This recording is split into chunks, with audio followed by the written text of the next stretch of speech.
Is this not the same guy, this Tim Walz guy? Is this not the guy that's putting period materials in boys' locker rooms and bathrooms? Isn't this the guy that wants gender transition surgeries for all? Isn't this the guy that changed the flag of Minnesota to look more like the Somalia flag? Liz, am I missing something here? That's the same guy, right?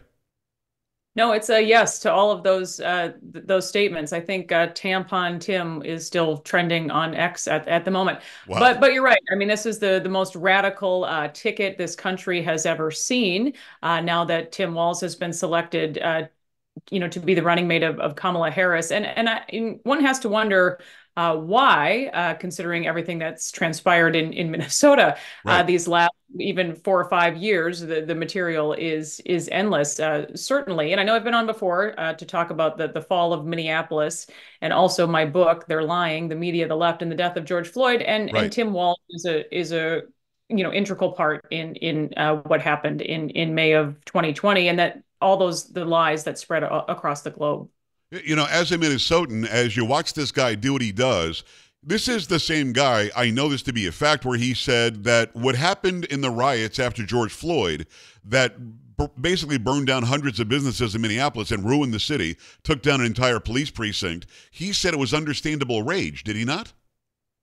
Yeah, his words, I think, really mattered in that moment, and he certainly helped to fan the flames, not just in the hours after, but in the days that followed. He withheld the National Guard. That is well documented, Right. not bringing them in right away, and in all 1,500 businesses either damaged or destroyed in the worst riots in U.S. history, $500 million in damage. You have a police force in Minneapolis that's barely half of what it once was in the beginning of May of 2020. And that has really had a ripple effect all across the state of Minnesota. We've never seen crime at the levels we've seen statewide. So it seems on a national level, perhaps people don't know of his reputation, but he's well known in Minnesota. And I think many people are very displeased with what has been allowed to happen here. If you've been thinking about watching the fall of Minneapolis, now is the right time. I saw Julie Kelly, I think, tweeted with your name on it. Now is the time to watch the fall of Minneapolis. Go to thefallofminneapolis.com or go get They're Lying, the media, the left, and the death of George Floyd. It's Liz Collin. So, Liz, why do you think, in your heart of hearts, why would she select him? And let me add a little bit to that.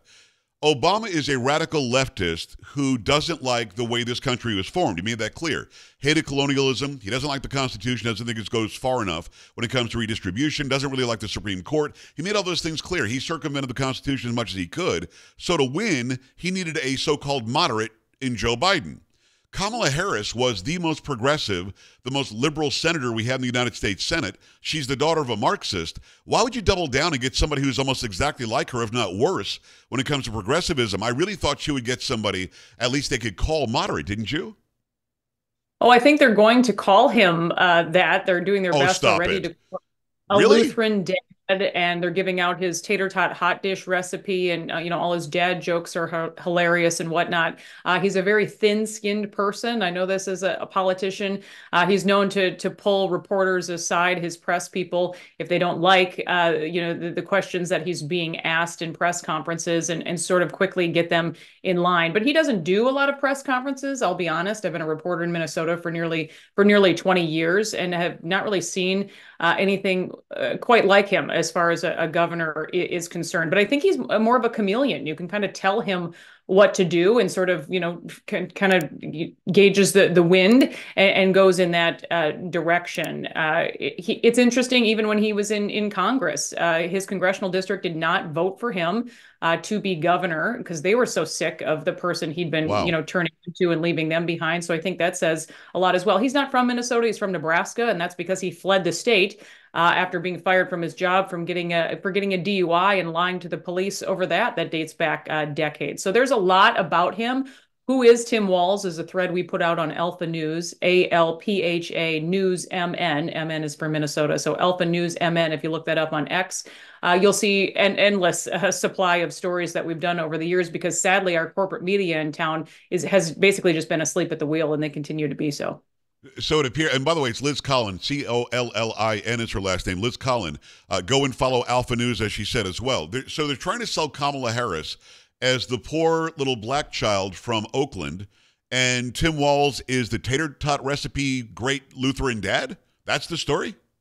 I think that's what they're going with. Even, you'll see in a lot of these campaign commercials I've seen already about his National Guard service. Well, there's so much more to that story, a stolen valor story that I think will be getting some national attention, I hope soon. But Alpha News Yes. reported on that years ago. He's using the command sergeant major rank, or was for years, until this was brought to light. He retired as E8 Master Sergeant, I believe, and basically was using, a title he never attained, because he left his unit right before they were about to deploy to Iraq. Wow. Left his unit as the highest non-commissioned ranking officer at the time, and that has not sat well with the brave men and women who went ahead on that deployment without him.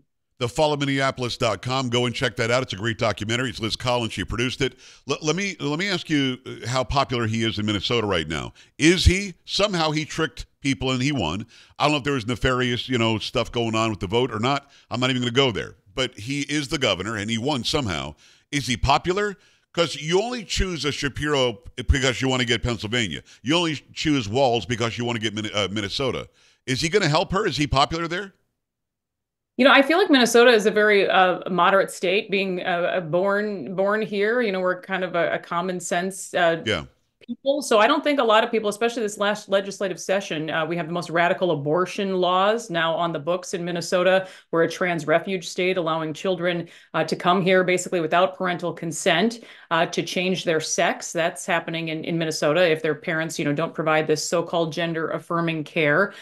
So we had a very radical DFL-controlled House and Senate, and he was able to sign a lot of laws that I don't think has really sat well with many Minnesotans. I for one, really struggle finding a lot of people who like him in my reporting. I'll be honest. What's the illegal alien situation there? I saw a report earlier today. I just want to verify it with you that he is actually giving those who are here illegally a path to get a driver's license. Can you get a driver's license if you're here illegally? That's right. In Minnesota, you can. Another law that he signed this session, and also he's on his watch. We've had the worst fraud in state history. We've had $250 million in pandemic fraud that has been well documented, the highest in the country. So those dollars went out the window, and I think $500 million all told, as more fraud continues to be uncovered on the state level. So the state has really been, run into the ground in many aspects these last few years, all on his watch. And he sold his property in Minnesota, living in the governor's mansion now, and everybody sort of knew that he wasn't going to be here long. So I think he was making a lot of these decisions, sort of, looking for the next big thing. Clearly, this is it. However, he has a past that I don't think is going to do that ticket many favors. Good. TheFallOfMinneapolis.com is the website. Go get her book. It's called They're Lying, the Media, the Left, and the Death of George Floyd. One last question about Walz. You brought up the pandemic. I saw somewhere, and I don't know if the number is really this high, that he took 100 actions to lock down the state. I guess he compared to Hochul and Whitmer and Newsom, is pretty far up there when it comes to taking away freedoms during the pandemic. Is that true? Yeah, I've done stories in the past with business owners who went ahead and opened their doors because they were so tired of these were some of the most strict laws in place put in place in the wake of the pandemic. They opened their doors and they were charged criminally. He made sure of that, and they were issued tens of thousands of dollars in fines, and many of them have been just driven out of the state. If they haven't closed their doors before doing that. So yes, there are many questions about how he handled the pandemic that I think he's going to have to answer, because again, I don't think we have much of a press here in Minnesota that have been asking the right questions. Okay, I said last question. I mean it this time. Has Minneapolis rebounded, or have those businesses that were burned down because of the riots and those that were closed down because of the pandemic, have they left the state and said, forget it, we can't do business in Minnesota? Yeah, actually interesting. The state, I think, lost, in fact, more than 13,000 residents Wow. last year. One of very few states that, and that's been on track for the last few years. And many people, blame him and his decision making or lack thereof for leaving the state of Minnesota. But no, the vast majority in the wake of the riots have not rebuilt. It's quite sad. I mean, there was a reason we called the documentary "The Fall of Minneapolis." I've yet to find someone who says that Minneapolis is better off after Walz and company allowed it to burn for days.